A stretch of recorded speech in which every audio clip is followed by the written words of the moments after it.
Otra nueva polémica urbanística está servida. Esta vez se trata de la finca de Can Juncadella, en el paraje de Cala Morisca, entre Lloret de Mar y Tossa de Mar. En los últimos meses, los vecinos se quejan de que en la finca, que se encuentra en uno de los entornos más protegidos de Cataluña, se va a construir un edificio. Miembros de la plataforma Sociolet se dieron cuenta que en esta finca Can Juncadella, protegida por la ley, se había abierto caminos nuevos, se había movido tierra, se había cortado árboles, y todo esto sin ningún tipo de permiso. Después de varias conversaciones entre el Ayuntamiento de Lloret y el propietario de la finca y las debidas sanciones, la situación pareció normalizarse y el camino volvió a abrirse.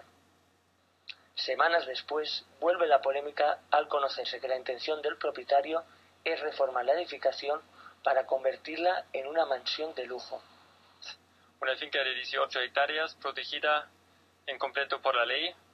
Por desgracia, en esta finca se quiere hacer una segunda mansión muy grande.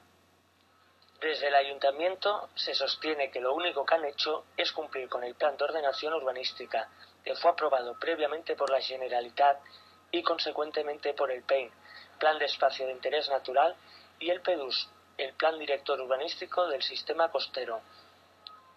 La última decisión la tendrá de nuevo la Generalitat.